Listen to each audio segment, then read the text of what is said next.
Today we're going to start out here in Danville, Kentucky. And the reason I come to Danville today, it's a Sunday morning, so there's not a lot of traffic, there's not a lot going on. The building you can see behind me is the Boyle County Courthouse. The reason that I find this interesting and wanted to talk about Danville is because the way they've done the main street of Danville is they've laid it out and they've kept it, or attempted to keep it, pretty much true to form to what it's been for just years and years and years. In fact, to the point where some buildings that were refurbished, they left the entire facade of the building, tore down everything behind it, and rebuilt it as a new building, but with the same old facade that had been there for years and years. So let's take a look around and we'll see from this perspective what we can see. All right, we can start at the courthouse and work our way down the street just a little bit. You can see the interesting facades. The building we're looking at now has an emblem at the top, and it says that it's a Masonic hall. I'm going to try to zoom in. I'm not sure if it's going to show up, but that right in the middle at the top, it says Masonic hall. It's got a Mason symbol, and it's got a name below it that I can't really read. I'll try to move forward a little bit and get a little closer so I can see what it says. Following along to the next buildings after the Masonic Hall, you can see that the architecture is the same. They've painted over the brickwork and the concrete and even the eave at the top, but still the buildings are the same in the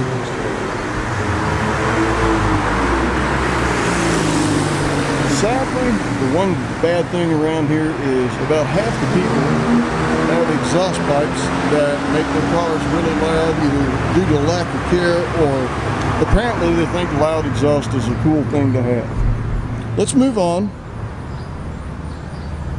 And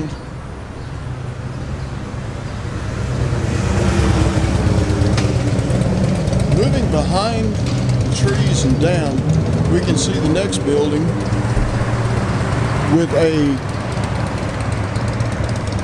still stonework facade and columns, and the inscription at the top of the building says Citizens National Bank. I'll try to zoom in a little closer.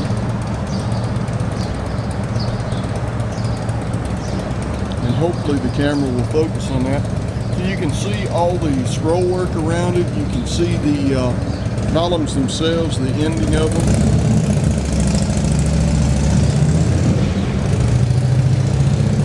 And the facade of the building. So the construction around here is not all identical. But you can see in the next buildings following, they're very similar to the ones prior to the bank building, but each and every one of them are facades that have been built years and years ago. Now this is on the same side of the street as the courthouse.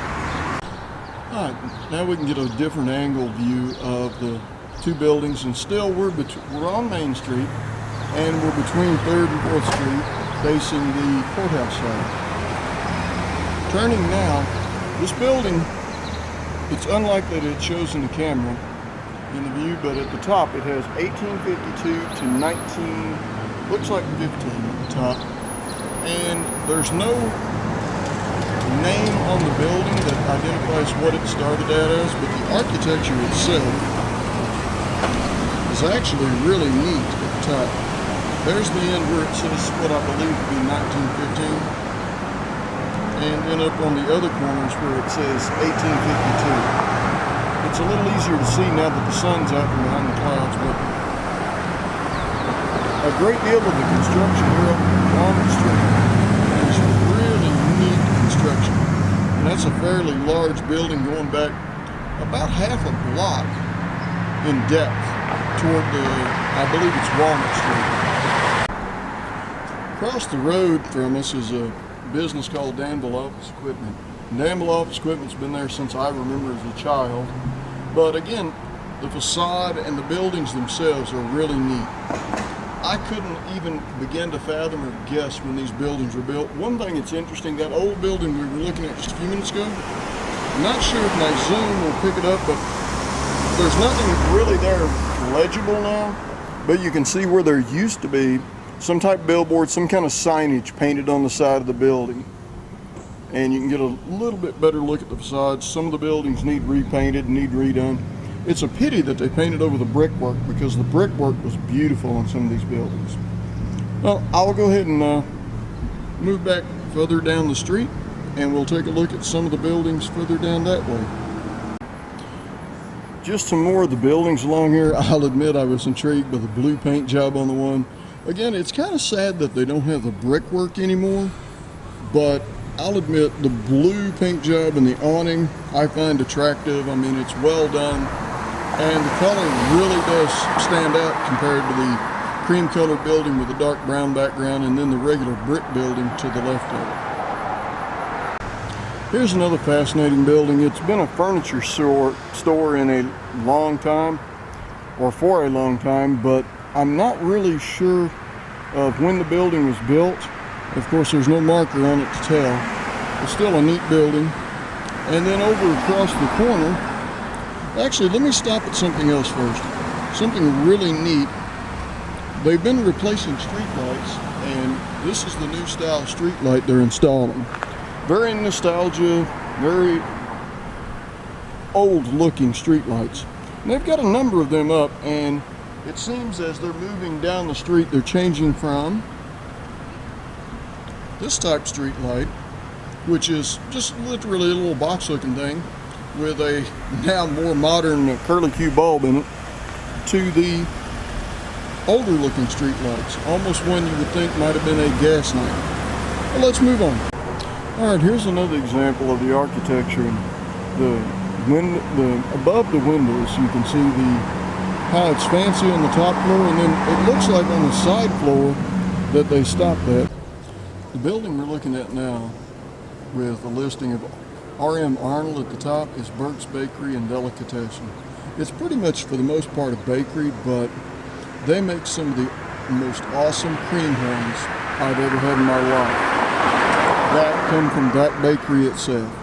I tried them in different places throughout the world as I traveled around the Army, but never have I found anything to rival. That and some of the cookies and cakes are just absolutely amazing from this bakery. So if you're ever in Danville, that'd be one place I would definitely make a stop. The building we're looking at across the street is listed as a historical medical art gallery. And it kind of makes sense that this would be here. There's 3 or 4 things right in the vicinity. Right around the corner on 2nd Street's Eva McDowell House. And just to the left, if you looked in my other video, you would have saw the Constitution Square State Park, which I think is no longer State Park, but either way.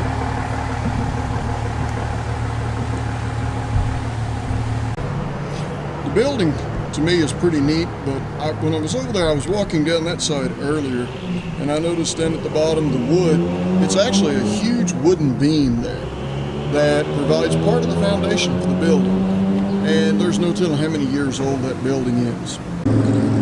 Across the street off in the distance, we can see 2 buildings, one made of kind of a yellowish brick and the other of a darker brick. Well, the 2 buildings put together, at the top of the one it says the Gilcher. And if I remember correctly, my mother explained to me years ago that was the Gilcher Hotel, or Gilcher Motel, or whatever you wanted to call it, whether hotel or motel. But it had rooms. But during the time I was growing up, it was a part of the building that was the Hub Franklin. Alright, the Gilcher later became the Hub, as I was saying a minute ago. And in the Hub Franklin, the really neat thing about it was numerous floors of department store. When you went into the Hub Franklin, the shop, they didn't have cash registers on the different floors and everything. All the cashier work was done in one place in the building. And that these neat old brass tubes and these little cylinders, they put your money and they put a receipt in the cylinder to say what the charges should be. They'd send it off through a vacuum tube, and it would go to some place in the building. They would make your change, put your receipt in there saying you paid, seal it back up in the tube, and send it back to the station it came from. And each station had a number on their tubes so they could identify which tube station it came from. It was just kind of a neat old thing. I'm going to see if I can zoom in a little bit and give you a better view of the top. That round place up there is where it says the Gilcher. And then looking at the darker building over there, also it says Gilcher up there. So I'm going to assume the darker bricked building was the original, and then they probably found reason or cause to add on, which resulted in this entire building area, which is nearly half a block here in Danville, became a great big motel. Well, let's move on. We're just about to the end back of Main Street where it intersects with the courthouse, and I figured I'd stop and let you get a look at some of these other buildings, the architecture and the way they're built.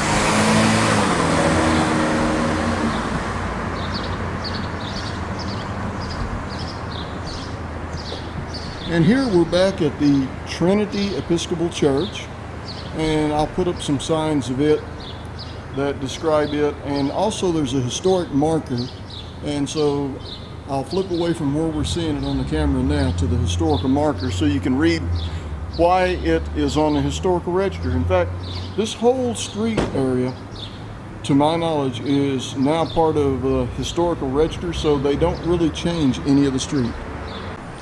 This is another neat aspect of Danville. They've got what looks like hitching posts almost that are designed to look like they would have been from years ago to hook your horse on. Of course, they're the parking signs telling you you're only allowed to park on the street for 2 hours. One of the interesting things about that is years ago, there used to actually be parking meters down here in town, and they charged. You'd put in a nickel or a dime or maybe a quarter if you wanted to stay for a longer period. And behind it you can see some more of the buildings and architecture here along Main Street. These buildings are right across from the courthouse, painted gray with white trim and dark trim. Really neat effect. I'm still saddened that most of the old brick buildings have been painted over, but they are still really neat facades. And a lot of the buildings have lights on them. One of the things you might have noticed in some of the video is the flags. There's United States flags on many poles going up and down the street itself. One of the interesting things is they paid very close attention to detail. The flowers themselves are really intriguing too, but as you look at the top of that pole, you can see above every flag that's displayed on these street poles, each one has a light above it to keep light on the flag day and night so that the flag's never in the dark, which coincides with showing respect to the U.S. flag. One other thing that I found really neat, let me turn the camera around. Now this may look kind of silly to some of you just thinking about it, but you can see in the sidewalk there's like a metal grating, a metal lift up area. Well, that's one of the few I was still able to find here on the street in Danville. The really neat thing about this is the fact that those things were all over along businesses here in Danville, and that's where they'd get their merchandise. The delivery truck would pull up out here along the street, stop, he would unload the merchandise, and they actually had elevators that would come up. Usually I think they were on chains, and the chains would spin with electric motors, raise the elevator up to the ground level with that lid lifted, and they'd roll the merchandise on carts into that elevator and drop it down into the basement of the building so that they could unload the wares from the vendor into the building, which was going to sell it in their store. Just a neat bit of trivia about the stores and the way they did things then. Here's the courthouse again, and I wanted to get a different view of it so we could get down the side of it, and you could see all the chimneys that run down the side where it was heated, no doubt with wood fires in, no doubt, probably fireplaces years ago. And you can see the grounds. They've redone this recently and made it more pleasing to the eye. It used to be just grassy area there. And there's a monument over to the right to veterans that have fallen in the different wars, and it lists them. And apparently this is the new Christmas tree out of this. There used to be a much larger tree that was the Christmas tree, but as they renovated this area over here where you can see the red flowers now, that's where the old Christmas tree used to be located. And they created a nice little, I don't know if that's going to be an arbor or what it's going to be. It's got flowers hanging from it, but it would be pretty neat if they plant vines on it of some type and let them climb up over it. But you can see the courthouse is a fairly large building. And this, of course, as I said before, is the seat of government for Boyle County, Kentucky.